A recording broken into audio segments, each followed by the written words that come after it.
Well, welcome to another episode of Cage Free Theology. I'm Clint Archer. And I'm Will Brannon. What's our question today, Will?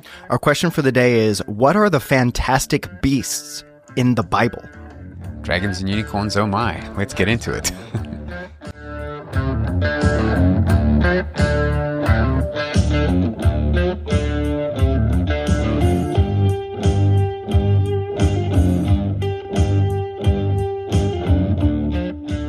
All right, Clint, I want to open with this question.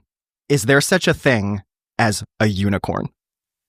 Is there such a thing as a unicorn? To quote Bill Clinton, it depends on what your definition of is. There are unicorns in the Bible, but they don't actually exist. Let me just explain what that means. Okay, so in the King James version, the authorized version, there is a Hebrew word that is translated as unicorn. There's actually there's a little etymology behind that. So it's the Hebrew word ra'em, and we don't know what a ra'em is. Some of the words for animals that are used in the ancient Hebrew scriptures have been lost over time because, people migrate and they take their words with them and they call another animal this and this. So we're just kind of left to figure out. We don't know what this is. It's some sort of horned animal that is very powerful and appears all over the Old Testament. There's 9 occurrences of it. Psalm 92 verse 10, Isaiah 34 verse 7, Job 39 verses 9 and 10 are just some examples. And the word Ra'em was translated in the Septuagint, the Old Greek translation of the Old Testament, as monokeres. Well, actually, let me pronounce it right and see what English word you think people would take from this. Monokeros. Monokeros. Yeah, monokeros sounds a little like rhinoceros. Rhinoceros means, like a nose horn. A monokeros means one horn. So that's what the Greek translation of Ra'em was, a one-horned creature. Well, then the Latin translation of that, the Latin Vulgate, they called it a unicornes, meaning a one horn, unicornes. And then the translators of the English version looked at the Vulgate unicornes and the monokeros of Septuagint, and they translated Ra'em as unicorn. So where the little pony comes with the little rainbow thing, I don't know where that is. Why? So it is some sort of one-horned animal. Is that what we know for sure? The reason why I ask is because I was looking up unicorn in the King James and then comparing that to the LSB, and often the LSB has, instead of unicorn, wild ox. Wild ox. That's how the ESV translates it as well. Or it's a creature known as an auroch, they think, AUROCH, an auroch. But the idea is that it's got one horn, but there's places where it talks about on the horns of the unicorn. So the way I think it's referring to a creature like the Cape buffalo. Maybe if you're watching the YouTube channel, we'll have a picture of a Cape buffalo there. But in South Africa, it's it's one of the big 5 animals you see at the Kruger Park. And it has a horn that goes like this across your forehead and then turns into 2 points, but it's all one piece. And so it was kind of like the one piece horn. So unfortunately, if there's any little girls listening to this, I'm sorry, there's no unicorns. The mythical animal of the unicorn. Yeah, my horn shall pierce the sky. That doesn't exist. Yeah. So you just talked a lot about like the Vulgate and the Septuagint and the etymology of the word unicorn. A lot of that comes out of your study. So you did a lot of extensive study on animals in the Bible. You want to talk briefly about that? Yeah. This was my dissertation topic, how animals function in the biblical text. And I did a whole chapter 6 on fantastic animals, or, the fantastic beasts of the Bible. And we covered things like Leviathan and Behemoth and dragons. And the reason that gets a chapter in a book about animals in the Bible is that even if they don't exist, they are referred to and are part of the consciousness of the ancient Hebrew people. So I would define a fantastic animal as an animal that blurs the lines between reality and fantasy, that requires imagination. Some of the definitions that were given to fantastic animals as I was studying was this idea that you need some sort of imagination in order to know what the creature is, because it's not a creature ever that is found in normal life. That's why a unicorn's actually not dealt with there, because the unicorn was this auroch or whatever it is, wild ox, was an actual creature. But dragons, Leviathan, Behemoth, Cherubim, Seraphim, the fiery serpents, the monsters, are they real or are they mythical, or are they real ones that their reputation became mythical and all that kind of thing? So that's why they're fantastic animals. So where my mind goes when you just said that, especially since you just threw in cherubim and seraphim, well, we'll get to some of the other ones you mentioned in a moment. But if you ask me, are cherubim real? Yes. Those aren't. That's not myth. It's in Genesis 3. Yes, it's mentioned. Yes. So does a fantastic animal, are you saying it's not necessarily real, or that it can be real? No, they can be real. Okay. But you've never seen one, right? I've not to my knowledge. Yeah, some people have in visions, but it's the difference between an animal and a fantastic animal is that an animal is something that you expect to encounter in normal life, wherever their habitat is. Where a fantastic animal is something that appears in the literature. God refers to the Leviathan, but nobody's actually seen of a Leviathan. Certainly not the people in the time of when the scriptures were being written. They hadn't seen that. Would it be fair to say that it's an animal that is beyond ordinary experience, or is that too simplistic? Yes, no, that's a good way to say it. And so the question, some people have a view that it's entirely mythical. And other people, let's think of a mythical creature today would be a unicorn, the way you think of them, a horse with a horn. Everybody knows those don't actually exist. Mm-hmm. Although when I was a kid, I was taught that the reason they don't exist is because the male unicorn was stubborn and wouldn't get on the ark. And so now there was only one unicorn.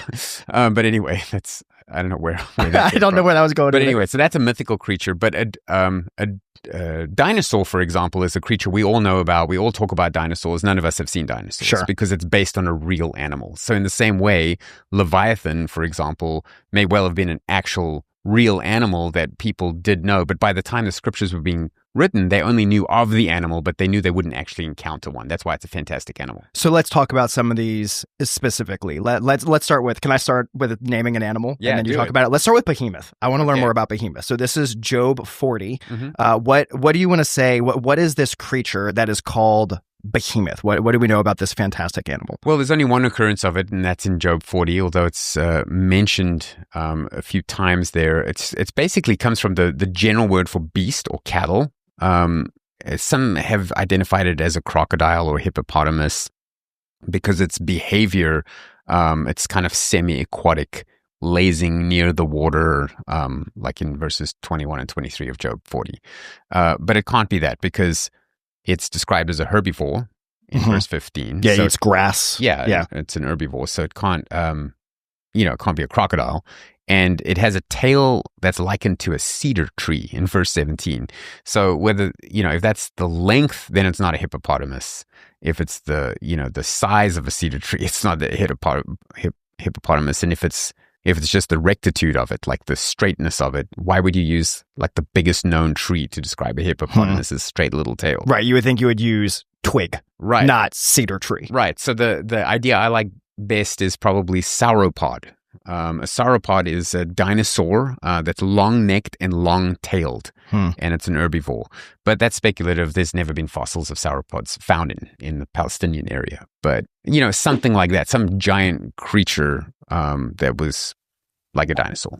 And how is God using, when you look at this, some of this imagery and the language that God uses, it's astounding. Like, I'm just going to read verse 23 as an example. If a river oppresses, it is not alarmed. It is secure, though the Jordan bursts forth to its mouth. So the idea is it can walk through a river and it doesn't care. It's strong. It's immense. So why is God bringing up Behemoth to Job? How is this fantastic animal being used by the Lord? Yeah, his point there just, he's answering Job when Job's like, basically, why am I suffering if I haven't done anything wrong? And God's answer is, I don't answer to you, you answer to me. And this is why, because I'm God and you're not.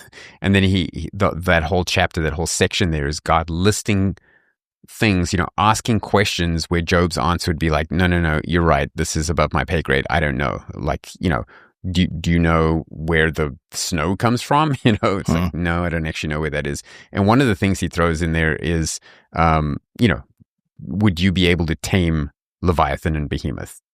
And the answer is no. Just like if I asked you today, if I asked my kid, would you be able to tame a Tyrannosaurus Rex?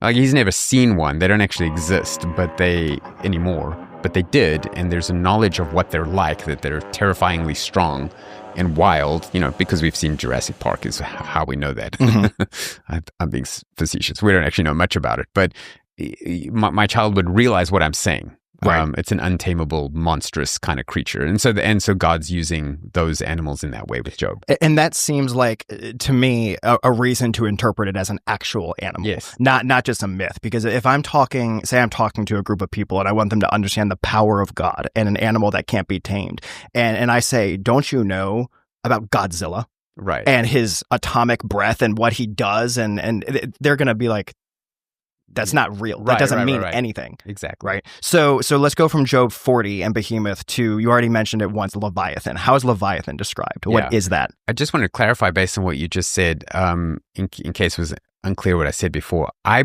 believe that the fantastic animals were real, and that at the very least, the Israelites believed that they were real, even if their neighbors didn't. And their neighboring countries have similar creatures, like the Leviathan is also found in Canaanite literature as the Leviathan or something like that, described very similarly, which they believed was a mythical creature. Mm-hmm. But the Jews believed this was a real creature. Right. Yeah. So maybe it was. With you saying that, we can pivot to Leviathan. I've read some commentaries and resources on Leviathan that I don't fully understand the argument, but it's basically saying, this is a mythical creature that represents chaos. It's a chaos creature. Yes. Can you elaborate on that? Because that's something that, at least in some of the reading I've done, that's come up. Yes, absolutely. So the reason people say that is because of two reasons. One is he's mentioned, this creature is mentioned in, what is it, Psalm, I'll look it up now in a moment, but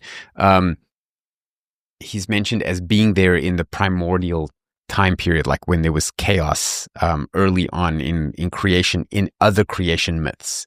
So, in Psalm, he's also called Rahab, by the way. That's another name for Leviathan, and Rahab means raging. Mm-hmm. And so in Psalm 89, verses 9 to 11, God subdues the raging sea and crushes Rahab like a carcass. It says that. So somehow, and also in Psalm 74, that was a reference I couldn't remember.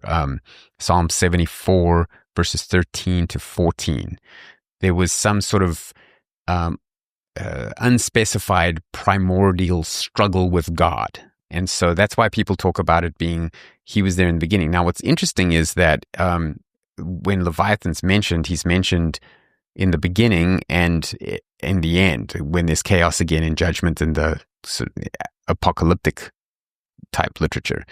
And this creature appears in the Epic of Gilgamesh, which was Canaanite literature, in the findings of the Ugaritic texts, the Baal cycle and those types of things. They were discovered in 1929, those tablets that had the Ugaritic origin story, kind of their version of Genesis.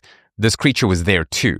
And so the theory is that, like, the parallel between the Ugaritic idea of this reptilian sea monster was in Ugaritic texts, it was in Canaanite texts, it was in the Bible. So it was probably based on an actual animal, or some skeptics would say just, a story that they all had in common of an animal, but I would say a real animal that they knew of, that's now no longer known. Either it's extinct or it just lives so deep in the ocean we haven't found it yet again, or whatever it is. But yeah, that's why it comes from the chaos of the sea when God was subduing things. Because of those verses, it said God crushed Rahab like a carcass when he was subduing the raging sea. And what is Leviathan like? How is it described in the Bible? Well, it comes from the word to twist. So there's this like sort of chaotic, twisting, serpentine, slithering type motion, but he's described as being a sea creature. He's incredibly powerful. He can't be tamed. He can't be harpooned. He can't be, subdued by humans. That's the whole point. Psalm 104 verse 26 says, Leviathan, which you formed to play with. Psalm 104, 26. Leviathan, which you formed, God, to play with. And so there's this idea that God finds pleasure in this powerful, powerful creature, even though humans wouldn't, because he's the only one that's more powerful than it, is kind of the idea. And one commentator actually described it as God's rubber ducky. Because it's his toy in the ocean that no one else can play with except him, because, I mean, that's what Psalm 104 says. That's why you made Leviathan. God has terrifying rubber duckies. Yeah, I know. That's what you get. So a question about, I'm going to come to a specific word, but first I want to set this up a little bit. So it's described as having these interlocking scales. It can't be pierced by arrows. And then I want to read a portion of this, Job 41, verses 18 through 21. Yeah. Okay. Yeah. So Job 41, describing Leviathan, beginning in verse 18, its sneezes flash forth light, and its eyes are like the eyelids of the morning. Out of its mouth go burning torches, sparks of fire leap forth. Out of its nostrils smoke goes forth as from the boiling pot and burning reeds. And then here's a really fascinating verse to me. Its breath kindles coals, and a flame goes forth from its mouth. That sounds like a dragon. Absolutely, yeah. Yeah, it really does. And Psalm 74 verse 13 says it has multiple heads. Really? Yeah. So there's just that one reference that has multiple heads, and the Ugaritic version has multiple heads too. And when you get to Revelation, you see this these beasts that have the images of beasts that represent other things or whatever they are, but they beasts with multiple heads. So it's very interesting. So if you look at Leviathan in the recounting of the era of creation, Genesis 1:21, and then it resurfaces in Isaiah 27 verse 1, referring to the eschatological future. That's a concept scholars call Urzeit wird Insight. Like the in the beginning and in the end, they kind of come together, this idea. Can I ask you a quick question? Yeah, so just sure. so people are keeping up with us, you just mentioned Genesis 1:21. Mm-hmm. Are you going there because it saes God created the great sea monsters? Yeah. With that, then that would include Leviathan, where he is in Genesis 1:21. Right, okay. Right. Those great sea monsters, like, what are they? But they're listed as something that God made. So even, and some people just think, well, those are the aquatic dinosaurs or prehistoric type of fish creatures, whatever they are. But I think Leviathan was one of them, yeah. So is Leviathan the same or different? I wanted to ask you about this verse as well. In Isaiah 14:29, the end of that verse says, "For from the serpent's root a viper will come out, and its fruit will be a flying, fiery serpent." Is that connected to the idea of Leviathan? Because it's a serpentine, fire, kind of dragon-esque, or is that a completely different, fantastic animal? So the fiery serpent concept is a different one that we call the Seraphim. Okay. We can talk about that later, yeah. But I also want to say in Isaiah 27:1, it talks about Leviathan, this twisting serpent, and God will slay the dragon that is in the sea.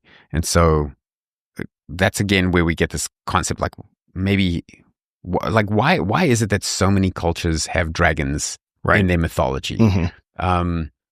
You often see this, like, I mean, we went to Bhutan, and the whole motif of Bhutan, even their flag is a dragon up in the Himalayas. And then you go to Scotland and you go up in the mountains and there's dragons, and the Scottish flag has a dragon on it. And you go to the mountains in Africa and there's dragons part of the arts. And China has the dragon festivals. Mm-hmm. So it seems like there was this kind of mountain creature or a lake dwelling thing, or as well as these monsters in the sea, and humans just kind of, wherever they were and they saw these monsters, they developed into this scaly reptilian creature that could breathe fire. Right. And then, I mean, even in the garden, we always translate that serpent, but the serpent and the dragon are very closely linked in the book of Revelation. It's possible that when we're thinking of a serpent, like a standing snake with feet that can talk, I mean, that's a dragon. Right, it's dragon-esque. Yeah, and its terminology. So, and I think it's fascinating to think about what you just said with various cultures and dragon legends or like large reptiles. I mean, these legends we know are embellished. We're not saying every detail of these legends are real, but they come from somewhere. There's some sort of cultural memory or some sort of understanding that's pulling on. So as far as fantastic animals, we talked about Behemoth, we talked about Leviathan. I've got to ask one more question on Leviathan. Is the Loch Ness Monster Leviathan? Totally. Is that the same thing? Okay, good deal. I've seen a picture. Yeah, I know. I've seen a picture too. It's very gray and blurry. So are there any other fantastic animals or fantastic beasts that you want to touch on? The dragons, Leviathan, and Behemoth were the main ones that came to my mind. Yeah, I mean, what I covered in this chapter as well, I covered the 4 living creatures around the heavenly throne. Again, these are real creatures that are described in Scripture, but they're not ones that we've encountered. They're not like part of you're not going to find them at the zoo. So some people listening might have just had the thought, wait, those are angels, right? Would you say that the 4 living creatures are angels or animals? So good question. In Revelation, they called Zoa. They're called living creatures. They're animals. It's the same word for animals. So they're called animals, but they can speak. My theory is that all animals will be able to speak in heaven. Clint and I have had so many conversations behind closed doors about animals talking. I mean, Eve doesn't seem surprised at all that the serpent is speaking to her, and the text doesn't say that it's the only crafty animal, but the most of the crafty. Anyway, don't get me started.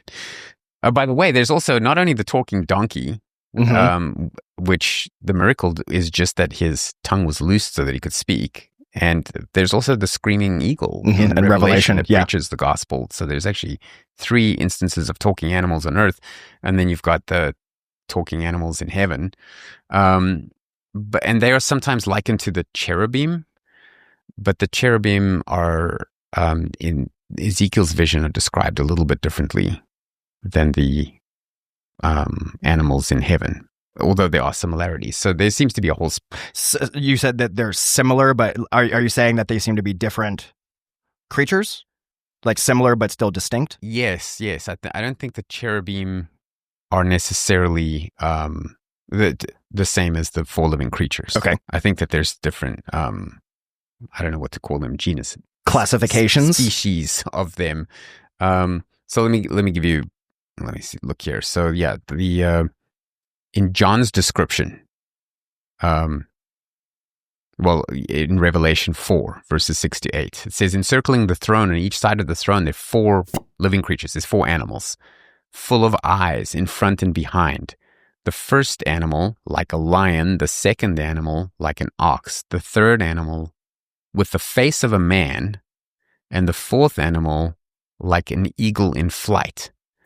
And the 4 animals, each of them with 6 wings, are full of eyes around within, and day and night they never cease to say, Holy, holy, holy is the Lord God Almighty, who was, who is, and is to come. Okay, so that's the Revelation passage. But then if you read the Ezekiel passage, Ezekiel 1 verses 5 to 12, just find that in my notes here. Ezekiel 1, 5 to 12? Yes. 10. Ezekiel 10. Sorry. Verses 20 to 21. That was something else I was looking at. It says this, from the midst of it came the likeness of 4 living creatures, and this is a Hebrew text, so in the Greek they're called animals, Zoe. Here they're called Haya, which means animated beings, living creatures. And this was their appearance. They had human likeness, but each had 4 faces. So not 4 different ones like we saw. The ones we just saw, the 4 living creatures, one had a face like a man, one had, a face like a lion or whatever. This says that they each had 4 faces, and each of them had 4 wings, not 6, like we just read. Their legs were straight, and the soles of their feet were like the soles of a calf's foot. Like what do you call that? A capricorn or centaur or something? And they sparkled like burnished bronze. Under their wings, on the 4 sides, they had human hands, and the 4 had their faces and their wings thus. Their wings touched one another. Each one of them went straight forward without turning as they went. As for the likeness of their faces, each had a human face. The 4 had the face of a lion on the right side. The 4 had the face of an ox on the left side. The 4 had the face of an eagle. Such were their faces. And their wings were spread above. Each creature had 2 wings, each of which touched the wing of the other, while 2 covered their bodies. So they've got 4 wings, 2 are covering their bodies and 2 are touching the others. and it goes on to talk about their appearance. My point just there's similarities there. They got these wings and they got these faces, but if you look at the details, they're actually different animals. Mm-hmm. And it is possible that in the vision of John, they had 4 faces, but he was only seeing one at a time, and each of the 4 were represented. Because what does it look like to have an animal with 4 faces? I can't even imagine. So the reason that I put this under fantastic animals is there's a question of the reality of these. The more literal you take these visions, the more you can say, okay, they're actual creatures. But there's a lot of interpreters who say, well, this is just a picture. This is something representing the animal kingdom. Mm-hmm. Domestic animals represented by the ox, and wild animals represented by the lion, and then birds represented in the eagle's face, and then humans represented in the human face. So there's a big discussion about, are these creatures representatives, or are they representing? Mm-hmm. So is it a picture of the animal kingdom and it doesn't actually exist? Or are these actual creatures, and the reason God made them like that is they are the spokesman for this type of creature, which will be in heaven? It seems like, and if this is a silly thing to say, just correct me, it seems like they're actual creatures that exist in what we might call the unseen realm. Because Ezekiel 10, the end of verse 20, he specifically says, so I knew that they were cherubim. And then we alluded to this earlier, but the end of Genesis 3 specifically says that there are cherubim guarding the entrance to Eden. So these pop up in supernatural ways throughout the Bible, and they don't seem to just be representing certain things. They seem to be actual beings. Right. And in Ezekiel 28, verses 14 and 16, there's a mysterious figure that is addressed as a guarding cherub. Mm-hmm. This person was the guarding cherub. It's the cherubim are also, by the way, for listeners, cherub is singular, cherubim is plural. You don't say cherubs because it's Hebrew. So yeah, they're also on the Ark of the Covenant. Sculptures of them are on the Ark of the Covenant. God's glory is enthroned on the cherubim. That's what that's talking about. So they're fantastic angelic creatures represented as part human, part animal. They're not terrestrial animals. They're not living on Earth, but they are associated with the animal world because of these characteristics that they have. Right. All right. Clint, anything else on fantastic animals or fantastic beasts? Well, maybe just mention the Seraphim, which is not the same as a cherubim, and that comes from a word meaning fiery serpent. It's actually the same word of the fiery serpents that went out and bit people in the wilderness, mm-hmm. When God sent that plague among the Israelites. And there's not much to say about that, but there's these fiery serpentine creatures that are also considered angelic. And are mentioned, a few places in Scripture as well. Is that the being that's described in Isaiah 6? Correct me if I have that wrong. It's either seraphim or cherubim that are mentioned as before God's throne there, right? Or maybe my memory is completely incorrect. Yeah, no, you're right. That's the seraphim. Okay. Absolutely. Versus, 2 and following, the seraphim there, they have 6 wings. They can speak. They can fly. So the word seraph is used a couple of times in the singular as well, mm-hmm. in Scripture. So yeah, these are mysterious creatures, but they I think that they're real, and we'll get to see them in heaven. Yeah. So we were talking the other day about fantastic animals in real life, and for me, one of the most fantastic animals is the tardigrade. I mean, they're completely indestructible. I've never even heard of it. Yeah, you need to Google this. It's like a tiny little. I'm not even going to describe it. It's practically subatomic. It's so small, you can't see it. They're found all over the world. 6 little legs. They look like aliens. They can survive anything. They can. Yeah, this is the thing you told me about that doesn't die or something. Yeah, they don't die. You can't kill them. You can, no matter how cold you make it, no matter how hot you make it, they survive absolutely everything. It's mysterious. My theory is they came here on a meat list. But anyway, those are tardigrades. But you were telling me about something they just found the other day. Yeah, I just learned that this exists. So it's called an axolotl. Have you heard of this animal? So only from you. Yeah, so my daughter is 7 years old, and she comes home from a birthday party the other day, and she has a sticker on her water bottle. And this sticker, it's like this pink, crazy looking, picture like a salamander with feet coming out of its head. Yeah. It's wild looking. and I'm fully in middle-aged dad mode at this point. So I just said to my daughter, is that a Pokemon? And she said, no, it's real. And I thought, there's no way that's a real thing. And then I learned through my daughter and my wife that the axolotl is this highly endangered lizard fish, crazy looking creature that I'm guessing there's like a marketing push because it's endangered with little girls to protect it. But you can get like stickers and plushes. And I looked it up and I could not believe what I was seeing. It looks like some sort of like water-esque dragon with weird things coming out of its head. It's wild. It's a fish. It's aquatic. It's aquatic. Yeah. I don't know if it's classified as a fish or not, but it lives in the water. And you can find pictures. Some are kind of what you would think of as a water animal, kind of like a grayish blue color, but they look like cartoons. They're like pink. Well, we'll put a picture on the screen for those watching the video, but maybe it's a baby Leviathan. Yes. Axolotl is Leviathan when it's not in its prime. It's I not love its it when final they form. find these creatures that they never found before, because like when there's a tsunami, sometimes it like drags these creatures from deep in the ocean up, and they spill up on the beach. And I remember after one big tsunami in Australia, they found like a whole bunch of new animals that they'd never ever seen. And you kind of think, well, what's the point of God making these creatures if no one actually gets to see them and enjoy them? But they're down there, because for all the ones we have found, there must be others that we haven't. And the answer is the same as the Leviathan. They're his rubber duckies. Yeah. Something that they all have in common is they point to the glory and power of the one who made them. Yeah. Yeah, the King of Kings. Yeah. Okay. Well, that does it for this episode of Cage Free Theology.